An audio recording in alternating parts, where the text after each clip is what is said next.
Et si on parlait franchement? Beaucoup de personnes, une fois arrivées à un certain âge, pensent qu'il faut mettre de côté certains plaisirs de la vie. Pourtant, ce n'est pas parce que le corps change que les envies ou les besoins disparaissent. Au contraire, l'intimité, la tendresse, le plaisir partagé, tout cela reste important, même et surtout après 60 ans. Mais il y a un sujet dont on parle peu, voire jamais, car il semble trop osé. Et c'est justement celui-là que nous allons aborder ensemble aujourd'hui. Vous avez peut-être déjà entendu certaines personnes dire que certaines pratiques ne sont pas adaptées à un corps âgé. D'autres affirment le contraire, en assurant qu'il n'y a pas de limite tant qu'on se sent bien. Qui a raison? Eh bien, comme souvent, la vérité se trouve entre les deux. Il ne s'agit pas ici de juger, mais de comprendre. Comprendre comment le corps évolue, comment respecter ses limites, et surtout, comment continuer à vivre une vie de couple épanouie, pleine de complicité et de respect. Le sujet de cette vidéo peut surprendre, faire sourire ou même gêner certains. Et c'est normal. Pendant des années, on nous a appris à ne pas en parler, à faire comme si ce n'était plus un sujet passé un certain âge. Mais aujourd'hui, il est temps de changer les choses. Il est temps de briser certains tabous. Parce qu'en parler, c'est aussi prendre soin de soi. C'est s'écouter, s'informer et faire les bons choix. Alors oui, dans cette vidéo, nous allons parler ouvertement, mais toujours avec respect et bienveillance. Nous allons répondre à une question simple, mais essentielle. Certaines pratiques, comme celles dont on parle aujourd'hui, sont-elles bénéfiques ou risquées après un certain âge? Quels sont les avantages, les limites, les conseils à connaître? Et surtout, comment adapter les choses à son propre rythme, à sa propre condition physique, et à sa relation avec l'autre? Si vous vous posez ces questions ou si vous êtes simplement curieux d'en savoir plus, restez avec nous. Car ce que vous allez découvrir pourrait bien changer votre regard sur l'intimité en vieillissant. Avec le temps, le corps évolue, et c'est tout à fait naturel. Mais ce que beaucoup de gens ignorent, c'est à quel point ces changements peuvent influencer la façon dont on vit sa vie intime. Après 60 ou 70 ans, certains muscles deviennent moins toniques, les articulations peuvent être un peu plus rigides, et la souplesse générale diminue. Cela ne veut pas dire qu'il faut renoncer à tout, bien au contraire. Il s'agit simplement d'apprendre à mieux connaître son corps tel qu'il est aujourd'hui, et non tel qu'il était il y a 20 ou 30 ans. Par exemple, la région du bas du dos est souvent l'une des premières à envoyer des signaux quand elle est sollicitée de façon inhabituelle. Des postures qui semblaient simples ou agréables auparavant peuvent aujourd'hui provoquer de l'inconfort si l'on ne prend pas certaines précautions. La mobilité des hanches, la stabilité des genoux, la souplesse des épaules, tout cela joue un rôle dans le bien-être global, y compris dans les moments d'intimité. Mais attention, ces modifications corporelles ne sont pas des obstacles, ce sont des informations précieuses.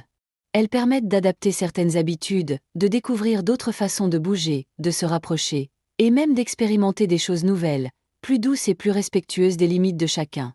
Beaucoup de personnes découvrent à ce moment-là un autre type de connexion, plus lente, plus à l'écoute, parfois encore plus profonde. Un autre aspect à ne pas sous-estimer, c'est la respiration. Elle devient souvent plus courte avec l'âge, surtout en cas de stress ou d'effort. Pourtant, une respiration calme et fluide peut aider à détendre tout le corps, à réduire la tension musculaire et à éviter des efforts trop brusques. C'est un élément simple, mais souvent négligé, qui peut vraiment faire la différence dans les moments partagés. Enfin, n'oublions pas que chaque personne vieillit différemment. Certains sont très actifs à 80 ans, d'autres ressentent déjà de fortes limitations à 60. Il n'y a pas de norme, seulement une réalité individuelle à respecter. Connaître ses propres capacités, être à l'écoute de ses sensations, c'est la première étape pour vivre sa vie intime de façon épanouie et sans risque inutile. Le corps change, oui, mais il reste un formidable allié si on apprend à l'écouter avec attention et bienveillance. Lorsqu'on parle de certaines positions, en particulier celles dont il est question aujourd'hui, on touche à un sujet qui suscite souvent des réactions très partagées. Certains la trouvent trop audacieuse, d'autres au contraire la considèrent comme naturelle et même agréable. Mais pourquoi fait-elle autant parler, surtout quand on avance en âge? Ce qui est sûr, c'est qu'elle ne laisse personne indifférent, et c'est justement pour cela qu'il est utile d'en parler avec sérieux, mais sans tabou. Cette position est souvent associée à une image plus dynamique, parfois même perçue comme physique ou exigeante. Elle peut donner une sensation de nouveauté ou de changement dans la routine. C'est peut-être aussi pour cela qu'elle intrigue autant. Pour certaines personnes, elle permet une forme de proximité différente, un autre type de connexion. Pour d'autres, elle soulève des interrogations, parfois même des craintes, surtout lorsqu'on n'est plus aussi souple ou stable qu'avant. Il est intéressant de noter que, dans certaines cultures, cette pratique est entourée de nombreux mythes. On entend tout et son contraire, qu'elle serait réservée aux plus jeunes, qu'elle ne serait pas appropriée, ou au contraire qu'elle aurait des effets bénéfiques inattendus. La vérité, c'est que tout dépend du contexte, de la personne, et surtout du confort ressenti. Il ne s'agit pas ici de juger ce qui est bien ou mal, mais de comprendre les réalités derrière ce choix. Ce qui rend cette position particulière, c'est aussi la posture du corps. Elle implique une orientation différente, qui peut changer la manière dont les sensations sont perçues. Cela peut être intriguant, mais cela demande également une certaine préparation, surtout si l'on a des limitations physiques. Il ne faut jamais forcer ou se mettre dans une situation inconfortable simplement par curiosité. Ce qui compte, c'est d'être à l'aise et de respecter ses propres limites. Dans la réalité, beaucoup de couples plus âgés n'osent même pas en parler, de peur d'être jugés ou incompris. Pourtant, il est tout à fait sain de vouloir explorer, même après 60 ou 70 ans. La découverte ne s'arrête pas avec l'âge. Ce qui change, c'est la façon d'aborder les choses, avec plus d'écoute, plus de douceur, et surtout avec une volonté commune de se faire du bien, sans se mettre en difficulté. Ce que peu de gens savent, c'est que certaines postures peuvent offrir des avantages physiques surprenants, surtout lorsqu'elles sont pratiquées avec douceur et attention.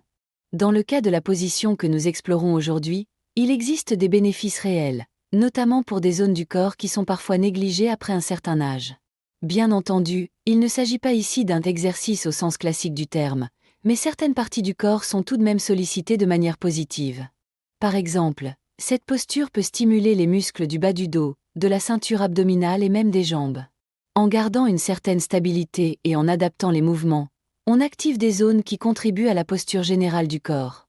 Cela peut améliorer l'équilibre, renforcer certains muscles stabilisateurs et aider à maintenir une meilleure mobilité au quotidien. Ce sont des bénéfices secondaires, mais bien réels. Un autre point intéressant est lié à la coordination. Cette position demande une certaine conscience de son corps et de ses appuis. En la pratiquant calmement et avec écoute, on développe une meilleure perception de ses mouvements, ce qui peut être utile dans d'autres aspects de la vie quotidienne. C'est une manière douce de rester actif, tout en renforçant la connexion avec son propre corps. De plus, certains couples trouvent que cette posture favorise une sensation de nouveauté, ce qui peut avoir un impact très positif sur le moral et la complicité. Le fait d'essayer quelque chose de légèrement différent, même dans un cadre très respectueux, peut raviver la curiosité, renforcer la confiance mutuelle, et surtout, donner envie de se redécouvrir. Cela contribue directement au bien-être émotionnel, un aspect essentiel du vieillissement en bonne santé. Enfin, il ne faut pas sous-estimer les effets sur la circulation sanguine. Une posture un peu différente, qui engage des muscles et des zones moins sollicitées, peut favoriser un meilleur afflux sanguin. Ce type de stimulation douce peut apporter une sensation de légèreté, parfois même de relaxation, après l'effort. Bien sûr, tout cela dépend de chaque personne, de son état de santé et de sa condition physique. Mais pour celles et ceux qui se sentent en forme et curieux d'explorer en toute sécurité, cette approche peut être bénéfique à plusieurs niveaux, bien au-delà de ce que l'on imagine au premier abord. Même si certaines postures peuvent offrir des bénéfices, il est essentiel de parler aussi des limites et des risques potentiels, surtout à un âge où le corps demande un peu plus d'attention. Lorsqu'on choisit une position qui sollicite des parties du corps sensibles, comme la colonne vertébrale ou les articulations du bassin, il est important d'être attentif aux signaux que notre organisme nous envoie. Ignorer un inconfort ou minimiser une douleur peut rapidement transformer un moment agréable en une expérience désagréable, voire dangereuse. L'un des premiers risques, c'est la pression excessive sur la zone lombaire. Si le dos n'est pas bien soutenu ou si la posture crée une tension prolongée, cela peut provoquer des douleurs dans les heures qui suivent. Pour les personnes qui souffrent déjà de petites raideurs ou de tensions musculaires, ce type de sollicitation peut aggraver les choses. C'est pour cela qu'il est recommandé d'adapter l'inclinaison du corps et de privilégier une position stable, sans torsion. Un autre point à prendre en compte est la position des hanches et des genoux. Avec l'âge, ces articulations deviennent parfois plus fragiles, et certaines postures peuvent exercer une pression inhabituelle. Si l'appui n'est pas bien réparti ou si les mouvements sont trop rapides, cela peut créer des tensions ou des blocages. Il est donc essentiel de bien s'installer, de prendre le temps de trouver une posture confortable, et surtout de ne jamais forcer. Il faut aussi rester vigilant face à la fatigue musculaire. Certaines positions demandent un effort plus important qu'il n'y paraît, surtout si elles sont maintenues trop longtemps. Cela peut entraîner des crampes, des tremblements, ou une perte d'équilibre. Dans ces cas-là, il vaut mieux faire une pause, changer de position, ou simplement ajuster la manière de se mouvoir. L'idée n'est pas de rechercher la performance, mais le confort partagé. Enfin, le risque principal reste le manque d'écoute. Ne pas oser dire qu'on a mal, qu'on est mal installé, ou qu'on se sent tendu, peut créer une gêne qui dépasse le simple aspect physique. L'harmonie dans ces moments repose justement sur le fait de pouvoir s'exprimer librement. Prendre soin de soi et de l'autre, c'est aussi savoir dire stop quand quelque chose ne va pas. Et c'est souvent cette attention aux détails qui fait toute la différence. Il y a un élément souvent sous-estimé, mais pourtant fondamental, pour vivre une vie intime épanouie à tout âge, la communication. Avec le temps, les habitudes changent, le corps évolue, les envies aussi. Et ce qui fonctionnait il y a quelques années ne correspond pas toujours à la réalité d'aujourd'hui. C'est là que le dialogue prend toute son importance. Pouvoir exprimer ce que l'on ressent, ce que l'on aime ou ce qui gêne, permet d'éviter bien des malentendus et de renforcer la complicité. Dans beaucoup de couples, surtout ceux de longue date, on pense parfois que l'autre sait déjà. On se comprend sans parler, on évite certains sujets par pudeur ou par peur de blesser. Mais en réalité, le silence peut créer une distance, ou entretenir des frustrations silencieuses. Oser poser des questions simples comme « Est-ce que tu te sens bien comme ça ?» ou « Tu préférerais qu'on essaie autrement ?» peut complètement changer la dynamique du moment. La communication permet aussi d'éviter les malaises physiques. Certaines postures peuvent être inconfortables sans que l'autre s'en rende compte. En parlant ouvertement, on peut ajuster les choses, trouver ensemble ce qui convient le mieux, et éviter les gestes brusques ou mal adaptés. Il ne s'agit pas de tout planifier ou de rendre l'échange mécanique, mais simplement de garder une écoute active, un respect mutuel. Parler, c'est aussi une manière de se rassurer. Beaucoup de personnes, en vieillissant, se demandent si elles sont toujours à la hauteur, si leur corps est encore adapté. Ces doutes sont humains, mais ils ne doivent pas rester enfermés dans le silence. Les partager avec son ou sa partenaire permet de renforcer la confiance et de construire une relation encore plus sincère. Et cette sincérité devient, avec le temps, une véritable force. Enfin, la communication ne passe pas uniquement par les mots. Les regards, les gestes, les respirations partagées sont autant de moyens de se dire ce qu'on ressent. Mais mettre des mots sur ses sensations, même simplement, aide à mieux se comprendre. À cet âge de la vie, chaque moment compte, et c'est souvent dans les petits détails partagés que se cachent les plus grandes complicités. Parler, c'est prendre soin de l'autre, mais aussi de soi. Avec l'âge, adapter certaines habitudes devient non seulement utile, mais souvent nécessaire pour préserver le confort et le plaisir. Ce que beaucoup de personnes ne savent pas, c'est qu'il existe plusieurs façons de modifier une posture afin de la rendre plus douce, plus accessible et surtout mieux adaptée aux capacités physiques de chacun. Il ne s'agit pas de renoncer, mais d'ajuster. Et parfois, ces ajustements peuvent rendre l'expérience encore plus agréable, justement parce qu'on se sent mieux installé et plus détendu. L'un des premiers conseils à retenir concerne le choix de la surface. Un matelas trop dur ou trop mou peut vite devenir un obstacle. Une surface stable mais moelleuse, avec un bon soutien pour les genoux ou les hanches, permet de soulager la pression sur les zones sensibles. L'ajout de coussins peut aussi transformer complètement la posture. Par exemple, en plaçant un coussin sous le ventre ou sous les jambes, on crée une inclinaison qui réduit la tension sur le bas du dos et offre une sensation de sécurité. Autre astuce utile, s'appuyer sur des meubles stables, comme le bord d'un lit ou d'un canapé, pour faciliter certains mouvements. Cela permet de garder une position sans avoir à forcer, ce qui est essentiel lorsqu'on a des articulations moins souples ou une mobilité réduite. Ces petits gestes peuvent paraître anodins, mais ils font toute la différence. Il existe aussi des variantes de posture qui offrent une sensation similaire, tout en étant moins exigeantes physiquement. Parfois, il suffit de changer l'angle ou le rythme pour que la position devienne plus confortable. L'important est de se sentir bien, sans tension, et de pouvoir ajuster à tout moment. Aucune règle n'est figée, chaque couple peut inventer sa propre manière de se retrouver, en fonction de ses envies et de ses besoins. Enfin, il ne faut pas hésiter à prendre son temps pour s'installer. Ce moment de préparation peut même devenir un rituel à part entière, un temps de complicité avant le partage. En prenant soin de créer un environnement agréable, sécurisant et bien pensé, on augmente les chances de vivre une expérience positive, sans gêne ni fatigue inutile. Adapter ne veut pas dire limiter. C'est, au contraire, une manière de redonner de la liberté au corps, en respectant ce qu'il est aujourd'hui. Il y a des moments où savoir dire non est un véritable signe d'intelligence corporelle. Même si certaines pratiques peuvent sembler attirantes ou stimulantes, il existe des situations où il vaut mieux faire une pause, ou simplement choisir une autre manière de se retrouver. Le but n'est jamais de se forcer, mais d'agir avec conscience et bienveillance envers soi-même. Et cela commence par une chose très simple: écouter les signaux de son corps. Si, par exemple, vous ressentez une douleur inhabituelle au niveau du dos, des hanches ou des jambes après quelques minutes seulement, ce n'est pas à négliger. Ce type d'inconfort est souvent un premier indicateur que la position ne convient pas, ou que le corps a besoin d'un soutien supplémentaire. Il ne s'agit pas toujours d'un problème grave, mais d'un simple déséquilibre qui peut facilement être corrigé, à condition d'y prêter attention. D'autres signes peuvent aussi apparaître: sensation de fatigue soudaine, tension musculaire, respiration irrégulière, voire vertige léger. Ce sont des réactions que l'on peut rencontrer plus fréquemment en avançant en âge, surtout si on a des antécédents médicaux comme de l'arthrose, des douleurs chroniques ou des troubles circulatoires. Dans ces cas-là, certaines positions peuvent être trop exigeantes, même si elles semblent anodines. Il faut aussi tenir compte de certaines conditions spécifiques. Par exemple, si vous avez récemment subi une intervention chirurgicale, ou si vous souffrez d'une gêne persistante au niveau du bassin ou du bas du dos, il est fortement recommandé d'opter pour des positions plus stables et moins sollicitées. Cela ne signifie pas qu'il faut tout arrêter, mais simplement ajuster son approche pour éviter les désagréments. Parfois, le simple fait de ne pas se sentir en forme peut être un indicateur suffisant pour reporter l'expérience à un autre moment.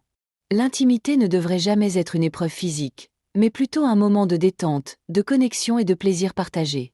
Il vaut donc mieux attendre le bon moment, celui où le corps est détendu, bien reposé, et prêt à vivre un moment agréable. En fin de compte, chaque personne est unique, et chaque situation mérite d'être évaluée avec attention. Faire le choix de ne pas forcer, c'est aussi faire preuve de sagesse. Et cette sagesse est précieuse, surtout lorsqu'il s'agit de préserver son bien-être tout en restant ouvert à la découverte. Consulter un professionnel de santé peut faire toute la différence, surtout lorsqu'on souhaite préserver une vie intime épanouie en avançant en âge. Trop souvent, on hésite à en parler, par gêne, par pudeur, ou par peur de ne pas être pris au sérieux. Pourtant, ces échanges peuvent apporter des réponses précieuses, des conseils adaptés et parfois même des solutions simples à mettre en place. La santé intime fait partie intégrante du bien-être global, et il est essentiel de la traiter avec la même attention que le reste du corps. Un médecin, un kinésithérapeute ou un spécialiste de la santé pelvienne peut évaluer votre condition physique, identifier les zones qui méritent d'être protégées ou renforcées, et vous proposer des exercices spécifiques pour améliorer votre confort. Par exemple, si certaines positions provoquent des gênes ou des tensions, un professionnel pourra vous guider vers des ajustements efficaces, voire recommander des accessoires discrets qui facilitent les mouvements sans générer de fatigue. De plus, certains inconforts ou sensations inhabituelles ne doivent pas être considérés comme normaux simplement parce que l'on vieillit. Un avis médical peut aider à faire la différence entre un simple déséquilibre passager et un véritable trouble à surveiller. Cela permet non seulement de se sentir rassuré, mais aussi de prévenir d'éventuelles complications futures.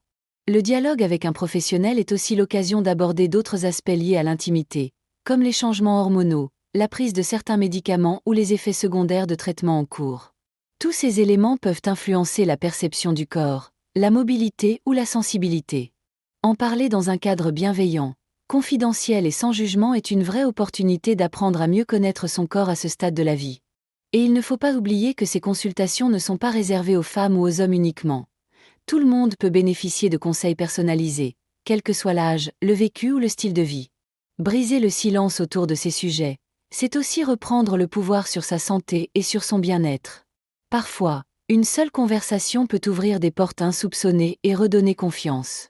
Alors si quelque chose vous interroge, même un détail, n'hésitez pas. La parole est un premier pas vers une vie plus sereine et plus libre. Ce que l'on ressent dans sa tête a souvent plus d'impact que ce que l'on perçoit dans son corps. Avec le temps, les pensées, les souvenirs, les expériences accumulées influencent fortement la façon dont on vit l'intimité. À un certain âge, il est tout à fait normal d'avoir des doutes, des appréhensions, ou même de se poser des questions sur sa place, son image, ou ce que l'on devrait ou pourrait faire. Mais la vérité, c'est qu'il n'y a pas de règle fixe. Il y a surtout une chose à cultiver, l'état d'esprit. La confiance en soi ne dépend pas seulement de l'apparence physique. Elle vient en grande partie de la manière dont on se parle à soi-même, des croyances que l'on nourrit, et de l'ouverture que l'on a envers l'autre. Se dire qu'on n'a plus l'âge pour ça est une barrière mentale, souvent héritée de préjugés culturels ou sociaux. Pourtant, de nombreuses personnes découvrent à cette période de la vie une forme d'intimité plus riche, plus authentique, justement parce qu'elles prennent le temps d'écouter et de partager sans pression. La clé, c'est de s'autoriser à vivre selon ses envies, sans se comparer aux autres ou à son passé. La mémoire peut parfois être trompeuse. On se souvient d'une période de vie avec nostalgie, mais on oublie que chaque étape apporte aussi son lot de nouvelles sensations et de manières de se rapprocher. Le bien-être n'a pas d'âge fixe, il se construit dans le présent. Il est aussi essentiel de parler de bienveillance envers soi. Se juger, se critiquer ou se censurer n'aide pas à se sentir mieux. À l'inverse, accepter ces changements, valoriser ce que l'on ressent encore, et oser découvrir des émotions différentes ouvre la voie à une forme de sérénité intérieure. Et cette sérénité est souvent contagieuse. Elle renforce la complicité, la tendresse, l'humour, et tout ce qui rend un moment partagé véritablement agréable. Enfin, n'oublions pas que l'imaginaire joue un rôle essentiel. Se projeter, rêver, échanger sur ses désirs ou ses souvenirs, c'est aussi une manière d'entretenir le lien et la complicité. La tête guide souvent le reste du corps. Et si l'esprit est ouvert, détendu et curieux, tout devient plus fluide, plus simple et souvent plus beau. Avec l'expérience de la vie vient souvent une prise de conscience importante. Ce qui compte vraiment dans l'intimité, ce n'est pas la performance, mais la qualité du lien. À un certain âge, on se rend compte que les moments de proximité les plus précieux ne sont pas forcément les plus intenses ou spectaculaires, mais ceux remplis de douceur, de respect et d'écoute. Ce changement de regard transforme profondément la manière d'aborder les instants partagés. Beaucoup de personnes se libèrent alors d'une pression qu'elles ont peut-être ressentie plus tôt dans leur vie. Plus besoin de prouver quelque chose, de suivre des modèles irréalistes ou de correspondre à des attentes extérieures. La relation devient plus authentique, plus libre. Le plaisir se trouve dans le regard échangé, la tendresse d'un geste, la chaleur d'un contact sincère. Ces détails, qui peuvent sembler simples, prennent une valeur immense lorsqu'ils sont vécus en conscience. L'intimité devient ainsi un espace de confiance, où chacun peut être lui-même, sans masque ni jugement. Ce qui importe, ce n'est pas le rythme ou la durée, mais la qualité du moment. Une caresse, un mot doux, un silence partagé peuvent exprimer plus que 1000 discours. Cela ne signifie pas renoncer à la passion, mais simplement la redéfinir à travers une autre forme de complicité. Cette évolution est souvent décrite par les couples de longue date comme un retour à l'essentiel. On redécouvre le plaisir d'être ensemble, d'échanger autrement, de savourer chaque instant sans se presser. Et ce n'est pas réservé à ceux qui sont en couple depuis toujours. Même dans une nouvelle relation, il est tout à fait possible de créer cette connexion profonde, à condition de rester sincère et attentif. Le grand avantage de cette approche, c'est qu'elle permet de continuer à vivre des moments de tendresse quel que soit l'état physique. Même si certaines positions deviennent moins accessibles ou si le corps impose de nouvelles limites, cela ne signifie pas la fin de l'intimité. Bien au contraire. C'est l'occasion d'explorer d'autres chemins, d'autres gestes, d'autres façons de se dire « je suis là pour toi ». Et finalement, c'est peut-être ça, le vrai secret d'une vie intime épanouie avec le temps, moins d'attente, plus de présence. Moins de pression, plus de connexion. Et cette connexion, lorsqu'elle est sincère, n'a pas besoin d'artifice pour être belle. Alors, que peut-on retenir de tout cela ? Que la vie intime, même après 60 ou 70 ans, peut rester vivante, enrichissante et pleine de découvertes. Ce qui change, ce n'est pas le droit de vivre ces moments, mais la manière de les aborder. Il ne s'agit pas de faire comme avant, mais de faire autrement, avec plus de conscience, de douceur et de respect envers soi et l'autre. Le plus important, c'est de rester à l'écoute de son corps, de ses envies et de ses limites. Dans cette vidéo, nous avons exploré un sujet parfois considéré comme sensible, mais qui mérite d'être traité avec sérieux et ouverture. La posture que nous avons analysée n'est ni bonne ni mauvaise en soi. Elle peut être agréable, stimulante ou au contraire inconfortable, selon les personnes, les conditions physiques et le niveau de confiance dans la relation. Il n'existe pas de réponse universelle, seulement des conseils à adapter à chaque situation. Ce que nous espérons, c'est que cette réflexion vous aura permis de poser un regard nouveau sur votre propre expérience, ou d'ouvrir un dialogue avec la personne qui partage votre vie. Peut-être même de redécouvrir certaines choses que vous pensiez avoir laissées derrière vous. Car vieillir ne signifie pas renoncer à la tendresse, au plaisir ou à la curiosité. Cela signifie simplement apprendre à faire les choses autrement, en prenant soin de soi à chaque étape. Nous vous invitons à parler librement, à poser vos questions, à chercher les informations qui vous manquent. Sur cette chaîne, notre but est justement de créer un espace sans jugement, où chacun peut se sentir en sécurité pour explorer, comprendre et se sentir mieux dans sa peau. La santé intime fait partie du bien-être global, et elle mérite d'être abordée avec respect, mais aussi avec simplicité. En conclusion, rappelez-vous que chaque personne, chaque couple, chaque moment est unique. Il n'y a pas de modèle parfait à suivre, seulement une vérité à construire ensemble. Et vous, comment vivez-vous cette partie de votre vie? Est-ce un sujet que vous abordez avec aisance ou que vous évitez encore? N'hésitez pas à partager vos impressions, vos questions, ou même vos doutes. Car c'est justement en parlant que les choses avancent.